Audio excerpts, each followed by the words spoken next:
What's up? It's Noah from Lost in Leisure. Today I'm going to be bringing you all a video about Six Flags Fiesta Texas top coasters ranked. I also recently took a visit to Six Flags over Georgia, so look for content about that park. I wanted to rank these coasters from top to bottom and discuss them with you in that order, just because I feel like it's best to talk about the best coasters first. And number one is the Wonder Woman Golden Lasso coaster. This thing opened in May of 2018. It's the first of two prototype RMC Raptor single rail roller coasters. It's 113 feet tall, 100-foot drop, 52 miles per hour. This thing has a moving station, and only 8 people can board on each train.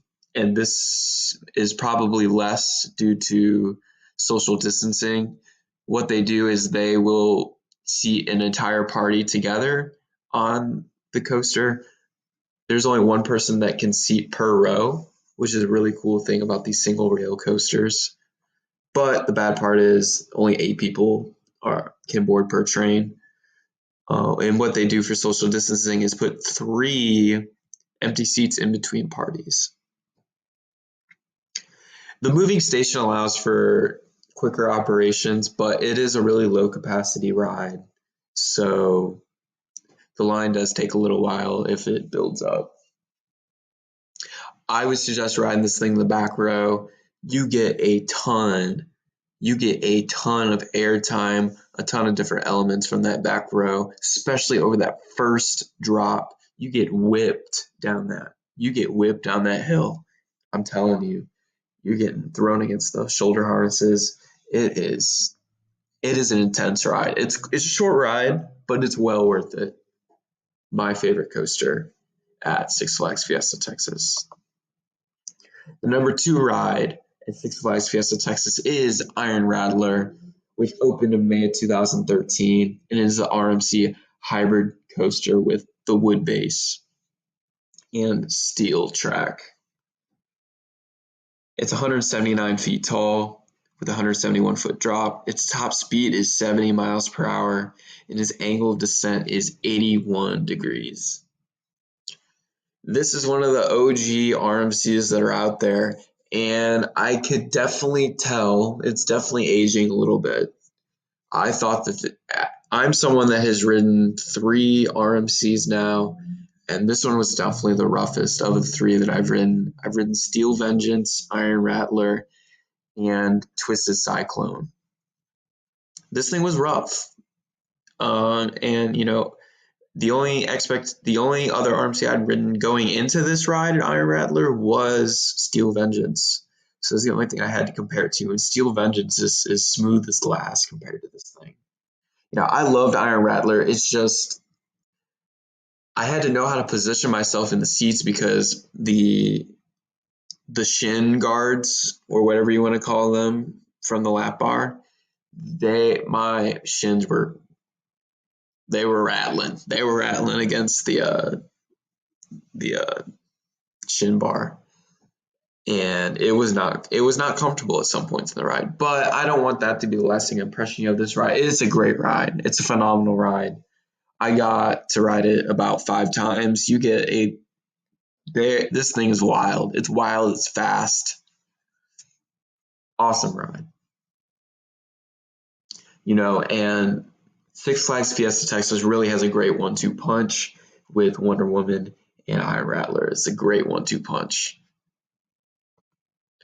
Next, we have number 3. We have the Superman Krypton coaster. This is a B&M floorless coaster. It's 168 feet tall, 163-foot drop. Top speed 70 miles per hour. And I love this thing because it interacts with the quarry walls. And I'm definitely not someone that's over here riding a bunch of B&M floorless coasters. Usually these things really are rough for me, and they give me headaches. Like Rougarou at Cedar Point, rides like that, they bang you around a little bit. But this thing was fun. This, I think, is the best B&M floorless that I've ridden, for sure. And the way this thing interacts with the quarry walls, it's very smooth for being unfloorless. And this thing opened back in March of 2000, so it is not it's aging like fine wine. This thing is great. Next, we have Goliath, which, if you've been to Six Flags parks, you have probably ridden this clone. It's the Batman clone. It's a B&M invert, 105 feet tall, 80-foot drop, 50 miles per hour. It's a pretty mild drop for sure. Personally, I'm more of a fan of the inverts like Banshee. Banshee's my favorite invert that I've ever ridden. This thing's, it's a good, just average ride at the park. Next is at number 5 is Poltergeist. It's a LIM launch coaster.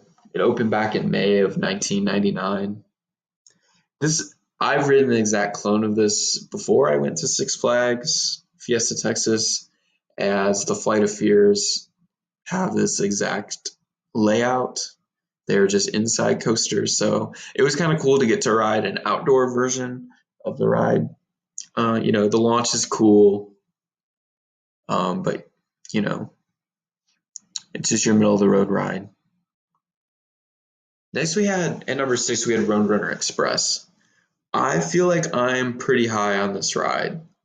I think it's a great mine train ride. I usually don't like the mine trains. I really like how this thing interacts with the quarry wall, and they have some different Bugs Bunny theming throughout the ride. I thought was really cool. This thing opened back in May of 1997. It's an aerodynamics mine train, 73 feet tall, 67-foot drop, goes 35 miles per hour at top speed. The vertical of descent is only 27 degrees. It's a fairly mild coaster, it's for families, but I feel like it's pretty thrilling given the fact that it's for families. Next, we have Batman. It's the 4D free spin coaster. It's a clone of the other 4D free spin coasters that are at all the other Six Flags parks. 120 feet tall. It goes 38 miles per hour, and it has 6 inversions. The 6 inversions come when you're free spinning. This thing was all right. I had never ridden a free spin before, and things just started rolling. I started flipping from that first hill. It was crazy. I didn't know what to expect. I felt like I was up against the over-the-shoulder harnesses like the whole time, because I was like upside down. This thing's crazy. It was definitely cool to get to ride it. It's got some kind of decent theming. It's kind of hard to find the entrance for it, though. We were like walking around the ride trying to find the entrance. We finally found it. Next, we have Pandemonium. I like this thing. It's a Gerstlauer spinning coaster. It goes 31 miles per hour. There's 4 riders per each spinning cart.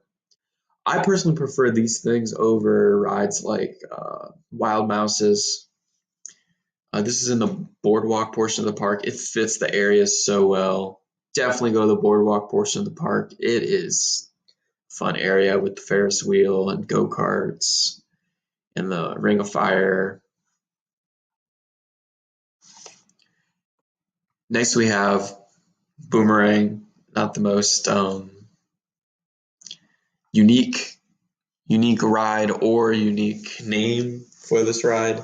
It's your typical, Boomerang coaster. It's pretty rough. I would avoid riding it if you go. There's one of these at just about every park.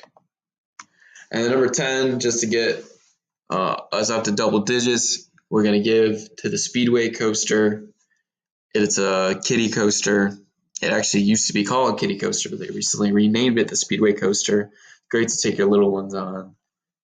Six Flags Fiesta Texas has a nice kids area.